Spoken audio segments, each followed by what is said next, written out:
वाञ्छाकल्पतरे भक्ष कृपा सिन्धि भक्ष पतितानां पावनेभ्यो वैष्णवेभ्यो नमो नमः।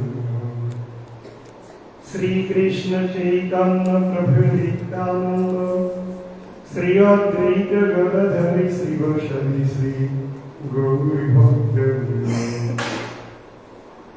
हरे कृष्ण कृष्ण कृष्ण हरे हरे हरे राम राम राम हरे। मदीय श्री गुरुपाद पद्म नित्य लीला प्रविष्ट श्री श्रील भक्ति सुधीर आचार्य श्री गौर हरि कथा नंद किशोर जी पूज्यपाद महाराज जी सकले श्री चरण दान दे যথাযোগ্য প্রণতি। প্রতিদিন তো আমি হরি কথা বলি, ভগবান শ্রবণ করেন, সেই সঙ্গে আপনারা সকলে তো মহারাজ তো সবসময় থাকবেন, কালকে দিন পরেই তো প্রত্যাবর্তন করবেন। তবে প্রার্থনা করব পূজ্যপাদ মহারাজ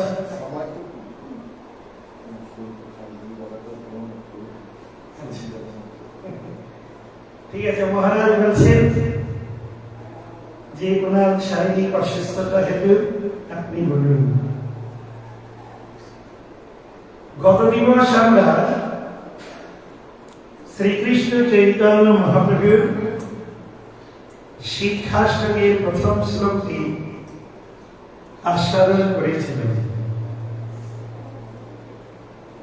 চেত দর্পণ মার্জনম ভব মহাদবন নির্বাপনম শ্রেয় কৈরব চন্দ্রিকা বিকারণ বিদ্যাপতি জীবন আনন্দাম বুদ্ধিবর্ধনং প্রতিপদং পরিণামৃতা সাধনম সর্বাত্ম স্নাপনম পরম বিজয়তে শ্রীকৃষ্ণ সংকীর্তন। নাম নামকারী বহুধা নিজ সর্বশক্তি স্তোত্রার্পিতা নিয়মিত স্মরণেন কাল এতা ঋষি তপকৃপ ভগবান নমামি দুর্দৈব নিদৃশ নিহান জন্ম। নাম নামকারী বহুধা শ্রীকৃষ্ণ চৈতন্য মহাপ্রভু যেহেতু ব্রজনব যুবদঙ্গ রাধাকৃষ্ণের মিলিত তনু হইব ভক্ত ভাবকে অঙ্গীকার করেছিলেন, তাই ভক্তের ভাবটি কেমন হবে?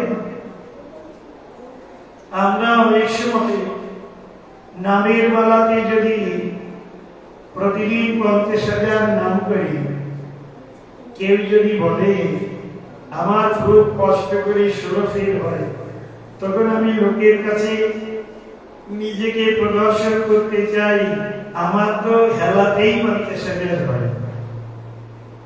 তার মানে আমি অনেক নাম করি একটু লোকরে জানাতে বুঝাতে চাই যে আমি একটু এ গ্রেডের ভক্ত। আর মহাপ্রভু বলছেন ভগবান তিনি তার যাদব মাধব কেশব অঘারী বকারী পুতনারী গোবিন্দ মুকুন্দ সব নামের মধ্যে সর্বশক্তিকে অর্পণ করে দিয়েছেন। কিন্তু হায় হায় আমার কি দুর্দৈব, সব কিছুতে আমি রুচিকর, কিন্তু ভগবানের এই বিশুদ্ধ অপ্রাকৃত যে নাম তাতেই আমার রুচিকর হল না। ভক্তের সর্বক্ষণ অনেক জানি, অনেক বুঝি, অনেক করি, এই বিচারটিকে পরিত্যাগ করব।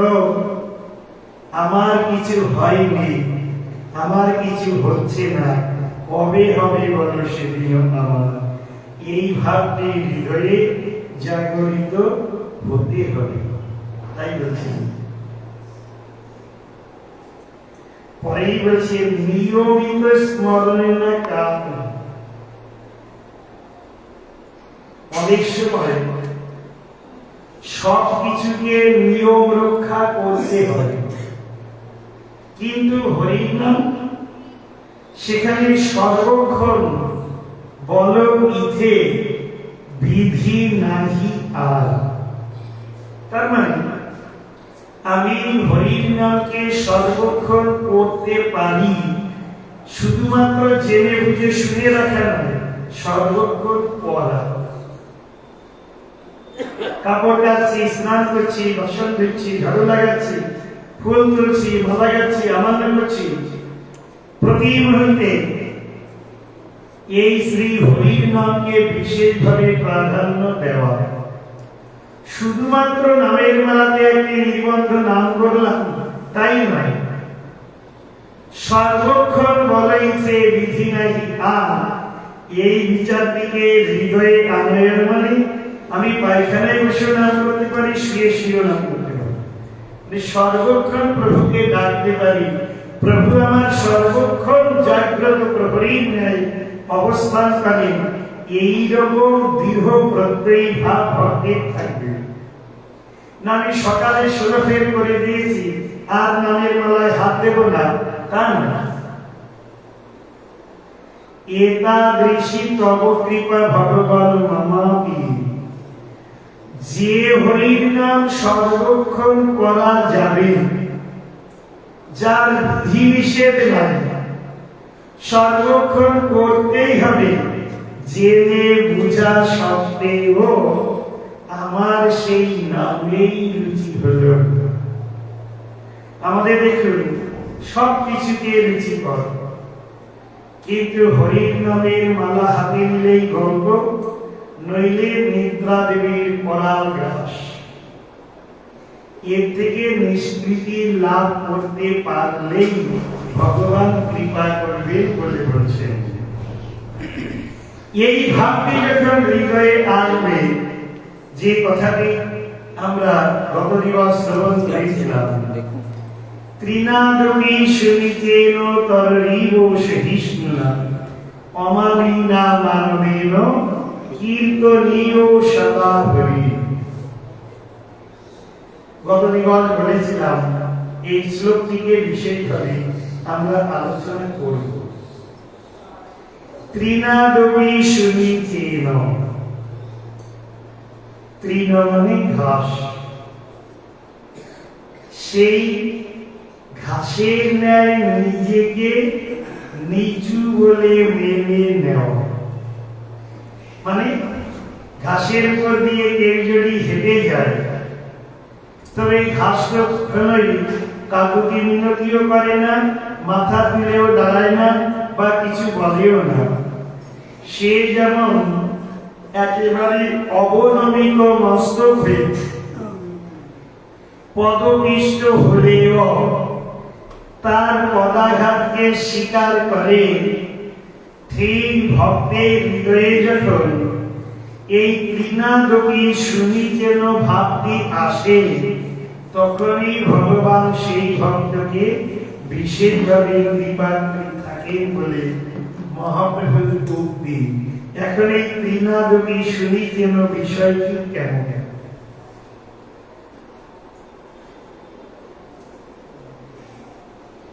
1990 সালে আমাদের শ্রী মায়াপুরে ভক্তি সৌধ পারমার্থিক গ্রন্থাগার, যেখানে 20,000 গ্রন্থ আছে, তার মধ্যে আমার একজন গুরুবর্গ ছিলেন করুণা প্রভু, করুণা কিঙ্কর চক্রবর্তী। এই করুণা প্রভুকে জিজ্ঞাসা করেছিলাম, প্রভু আপনি তো ভাগবত আচার্য, তাই এই ভাগবতের কত শ্লোক আপনার কণ্ঠে আছে? ভাগবতে তো 18,000 শ্লোক। তাই করুণা প্রভু বলেছিলেন শুধু তো ভাগবত নয়, গোস্বামীগণের গ্রন্থ যা এই দেখছো তুমি, বহু গ্রন্থ আমি অধ্যয়ন করেছি, তবে একটানা 7 দিন ধরে শ্লোক আমি বলতে পারি। তার মানে আমার কণ্ঠে 20,000 থেকে 22,000 শ্লোক আমার পেটের মধ্যে আছে। এত বড় পণ্ডিত, কিন্তু আমি প্রণাম করলে উনি আমাকে প্রণাম করতেন। রাইটার সে চাকরি করা ভক্ত, এত বড় ব্যক্তি, উনি আমাকে একটি গ্রন্থ দিয়েছিলেন উপহার স্বরূপ। রাধাকুণ্ড নিবাসী অনন্ত দাস বাবাজি মহারাজের ব্যাখ্যা। বড় পণ্ডিত। সেই গ্রন্থের মধ্যে ত্রিনাদবি সুনিচেন তরলীয় সহিষ্ণুনা অমানেন মানবেন কীর্তনীয় সদাহরি, এই শ্লোকের ব্যাখ্যা রয়েছে 57 পৃষ্ঠা। কেমন পণ্ডিত লোক! ত্রিনাদবি বাংলাদেশে একটি জায়গা রয়েছে ঢাকা জেলায়। এই ঢাকা জেলার একটি প্রসিদ্ধ স্থান বিক্রমপুর, ইমাম গুরু মহারাজের আবির্ভাব। এই বিক্রমপুরের কিষান মজুমদার, যিনি ঢাকাতে একটি কলেজ রয়েছে জগন্নাথ কলেজ, এই জগন্নাথ কলেজের অধ্যাপক ছিলেন ইংলিশে। সেই ভদ্রলোক সুন্দর করে অধ্যাপনা করেছেন আর অর্থ রোজগার করে অপূর্ব একটি নিলয় গৃহ নির্মাণ করেছেন। তাতে জগতের কারো কাছ থেকে কিছু আর চেয়ে আনার মতো নয়, যা তোমার গৃহের মধ্যে সুসংরক্ষিত রয়েছে। একেবারে ফুলের বাগান থেকে শুরু করে জলের কল পর্যন্ত। হঠাৎ একদিন ওই মজুমদার বাবুর সহধর্মিনী বলছেন, তুমি একজন গুড ফর নাথিং লোক, আমাদের জন্য কি করেছো? অধ্যাপক বলছেন, এই সারা জীবন ধরে অর্থ কামিয়ে এত কিছু করলাম, এত ঘর, তোমার যে কাপড় কিনেছি প্রতিদিন একটা করে পড়লেও শেষ হবে না। এরপর বললে কি করেছ? রাত্রিতে দুঃখে কাতর হয়ে ভাবলেন, যাদের জন্য এত করলাম শেষে এই উক্তি আর দরকার নাই, গৃহ পরিত্যাগ করে চলে যাব সুদূর প্রসারী শ্রীধাম বৃন্দাবন। শুনেছি নাকি আজও সেই বৃন্দাবনে বাঁশি বাজে রে, বাঁশির সুরে তালে তালে ময়ূর নাচিয়ে রে। তাইলে বৃন্দাবনে ভগবান কৃষ্ণ আজও বাঁশি বাজান, তাই ওই বাঁশির ধ্বনি শুনবো আর জীবনকে কৃষ্ণের চরণে সমর্পণ করে ব্রজবাসীগণের আনুগত্য স্বীকার করে জীবনকে অতিবাহিত করব। এই বিচার করে তখন অবিভক্ত ভারতবর্ষ, বাংলাদেশ আর ভারত পাকিস্তান তো আলাদা হয়নি। একবার ঢাকা থেকে কোথায় বেনাপুর হয়ে যশোর হয়ে তুফান এক্সপ্রেস ধরে সোজা মথুরা। মথুরাতে এসে লোককে জিজ্ঞাসা করছেন, আরে ভাই, এই বৃন্দাবনের মধ্যে সব থেকে প্রসিদ্ধ নাম ডাক সাধু বাবা কে আছে? এখন দেখেন না সব মোবাইল দেখে দেখে কেমন সাধু বাবা কেমন দৌড়াতে লাগে সেখানে সব। অনেক ব্যক্তি বলছেন, আরে কেশিঘাটে একজন সাধু বাবা রয়েছে যার বয়স শতাধিক, 100 করে বয়স, তিনি সিদ্ধ বাবা। সেই সময় টান গাড়ি করে আসতে হতো, অন্য কোনো গাড়ি নাই। ঠিক যথারীতি পাথর তোলাতে এসে তিনি কেশিঘাটে গিয়ে সাধু বাবার নিকট হাজির হয়েছেন। প্রণাম করে বলছেন, সাধু বাবা আপনার কাছে আমি এসেছি। আমি বাংলাদেশের ঢাকা জগন্নাথ কলেজের ইংলিশের অধ্যাপক। আমি 34-35টা বই লিখেছি, হাজার হাজার ছেলে মেয়েকে লেখাপড়া শিখিয়েছি। আমি এই। সাধু বাবা দেখলেন প্রকৃতপক্ষে এই কৃপা লাভেচ্ছ ব্যক্তি নয়। যিনি কৃপা লাভ করবেন তার তো দৈব থাকবে। এ তো নিজের ধাপ নিজেই পিতাতে লেগেছে। আমি এই জানি। অতএব একে বঞ্চনা করলেই ভালো হয়। সাধু কি করেন? একটি বঞ্চনাময়ী কৃপা। এই পাখাটা দিলেন তো। এই বঞ্চনাময়ী কৃপা অনেক কথা শুনে প্রশংসা করে বিদায় দিলেন। লোকে ভাবে সাধু বাবা বোধহয় বুদ্ধি শুদ্ধি কম, আমার অনেক যোগ্যতার জন্য এই এত সম্মান করলেন। সাধু বাবা বিদায় দিয়েছেন, আর এই ভক্তটি ভাবছে মজুমদার বাবু আমার বিদ্যার কাছে এই সাধু বাবার ঘটের বিদ্যে বোধহয় কম। এই জন্য তিনি আমাকে বলছেন রাধা কুণ্ডে গিয়ে আপনি দীক্ষা নিন।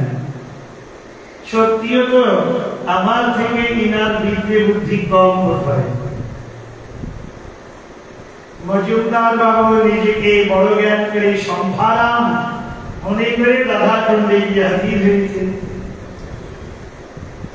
রাধা কুণ্ডে নিবাসী সাধু বাবা বলছেন, আপনার মতো যে শিষ্য, এইরকম ব্যক্তির গুরু বিমলাকুণ্ড নিবাসী 150 বছর বয়স সিদ্ধ বাবা, ওনার কাছে আপনি যান। মজুমদার বাবু ভাবছেন আমার ব্যক্তিত্বের কাছে রাধাকুণ্ড নিবাসী এ সাধু বাবার বোধহয় ব্যক্তিত্ব নাই। এই জন্যে কিভাবে এক একজনের কাছ থেকে এক একজনের কাছে পাঠিয়ে দিচ্ছেন। বিমলাকুণ্ডে গিয়ে হাজির হয়েছেন। সাধু বাবা ভুরুটাকে তুলে দেখলেন, বলছেন মজুমদার বাবু আপনার যা যোগ্যতা আর আপনার যে ইচ্ছা, এই একমাত্র গুরুদেব ওই কেশিঘাট নিবাসী ওই সিদ্ধ বাবা। বলছেন আমি তো ওনার কাছে গেছিলাম, আর 6 মাস ধরে তো দৌড়দৌড়ি করছি, কেউ আমাকে দীক্ষা দিচ্ছেন না। বলছে উনি আপনার একমাত্র গুরু। কি করবেন? কোথায় বিমলাকুণ্ড, কোথায় কেশিঘাট? পদব্রজে কেশিঘাটে এসে হাজির হয়েছেন। এসে সাধু বাবাকে প্রণাম করেছেন। বলছেন গুরুদেব আগের দিন সাধু বাবা বলে সম্বোধন করেছিলেন, আর সেই দিন বলেছিলেন আমি এই। আজ আর কোনো কথা নাই। আজ প্রণাম করে বলছেন গুরুদেব আমার হৃদয়ের ইচ্ছা আপনার আশ্রিত হয়ে আপনার চরণ কমলকে নিরন্তর ধ্যান করব।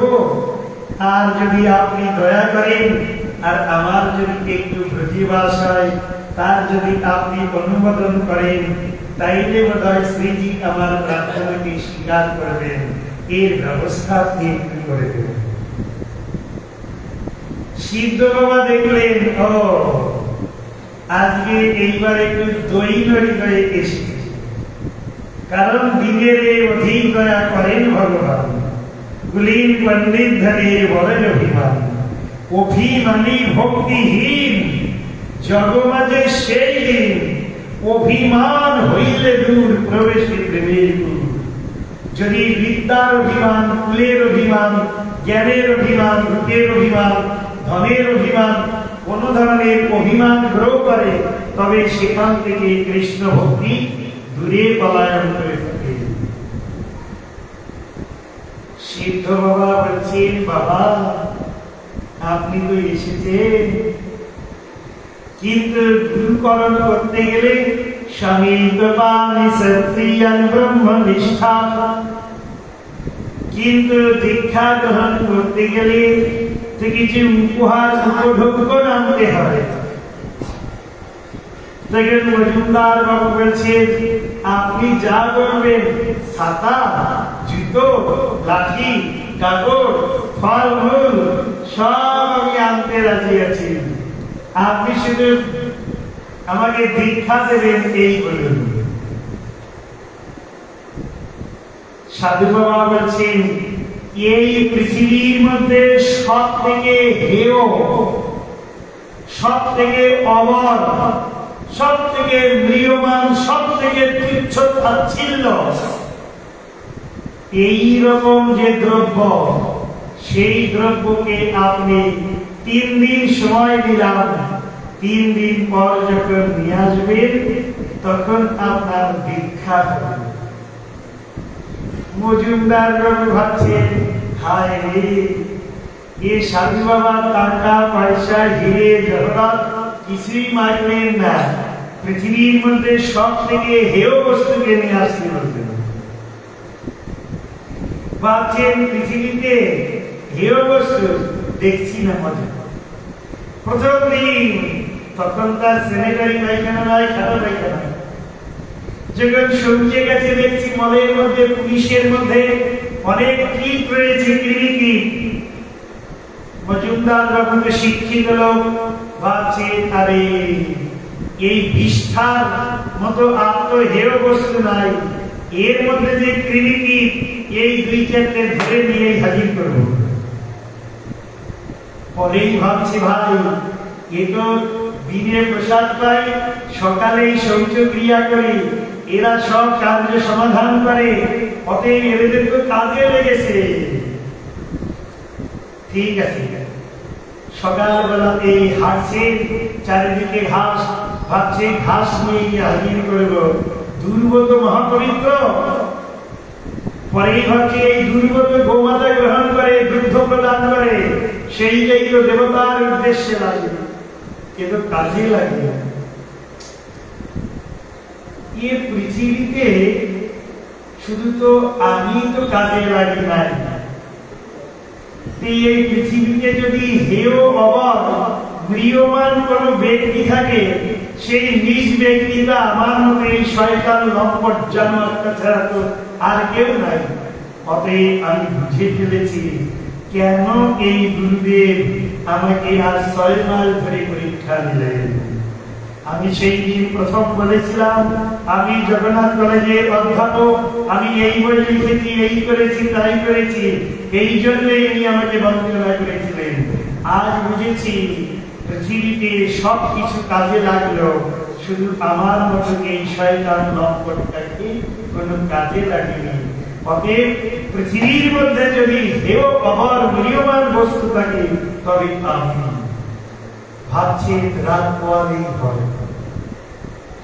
সকাল হয়েছে আর গিয়ে হাজির হয়েছে।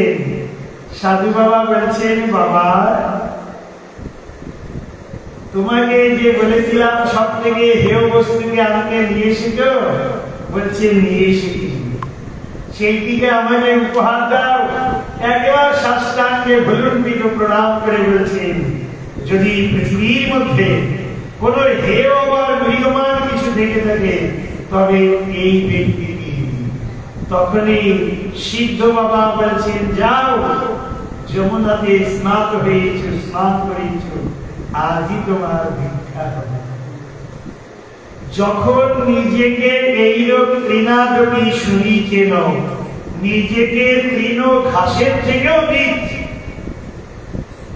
এইরকম জ্ঞান করতে পারবো, তখনই প্রকৃতপক্ষে ভগবান আমার উপর কৃপা প্রসন্ন হয়ে দয়াবাড়ি সূচন করবে।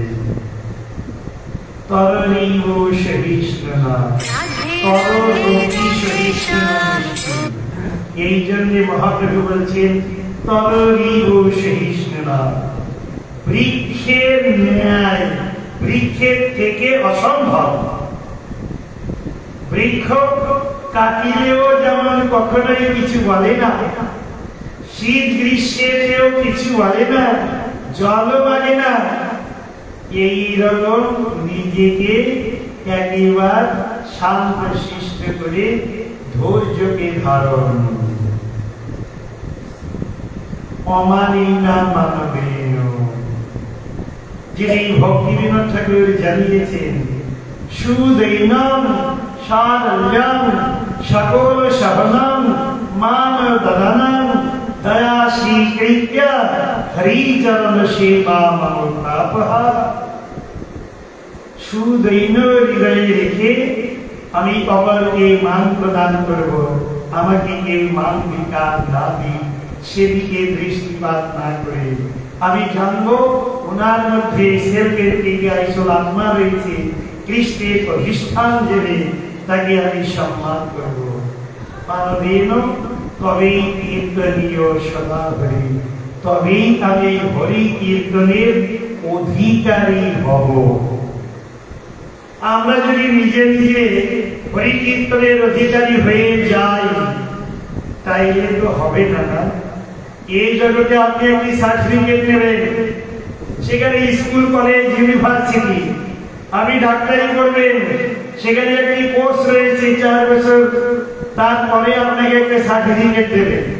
আর এই পারমার্থিক জগতে আপনি ভাবছেন বৃন্দাবনে গেছিলাম, 30 টাকায় জপের মালা, 20 টাকায় জপের ধরে, 5 টাকায় সাক্ষী মালা, 45 টাকার মালা কিনে নিয়ে সাধু বাবাও জপছে, আমিও জপছি, অতএব ওনারও গোলক বৃন্দাবন, আমার গতিও গোলক। এরকম কিন্তু নয়। এই জন্যে এই 4 গুণে গুণী হইয়া করহ কীর্তন করেছে। এখন আপনি কি সত্যি 4 গুণে গুণী?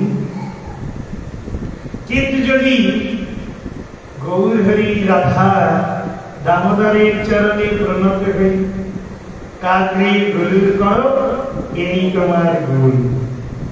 ভগবান যদি কৃপাবারে সিঞ্চন করেন তবে তিনি সর্বকালের সমাধান করতে পারেন, কারণ করতুম অকর্তুম অন্যথা করতুম সমর্থ ঈশ্বর হন। আবার বলছেন ঈশ্বর পরম কৃষ্ণ সচ্চিদানন্দ বিগ্রহ অনাদিরাদি গোবিন্দ সর্বকারণ কারণ। আবার বলছেন কৃষ্ণ কেমন?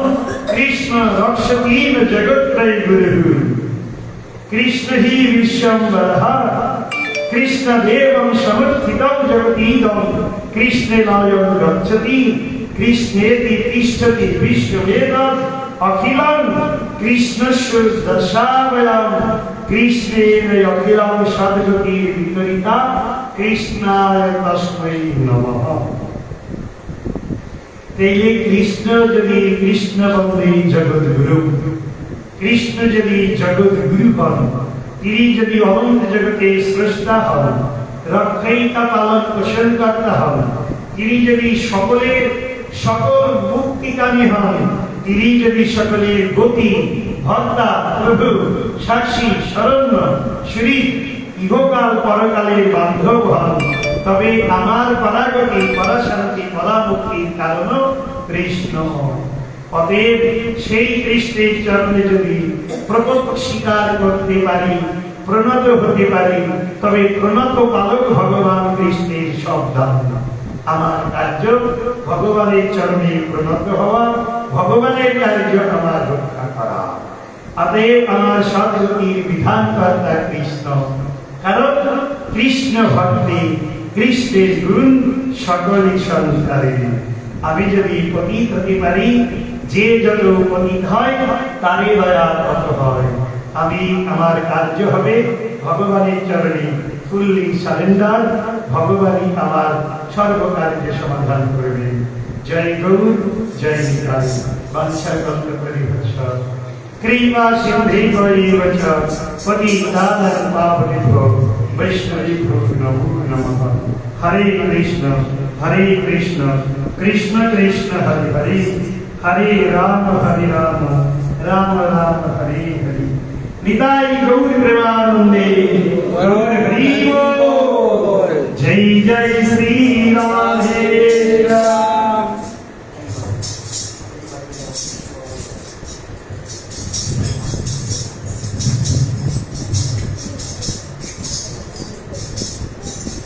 हरि बोल। जय राम कृष्ण। Bye.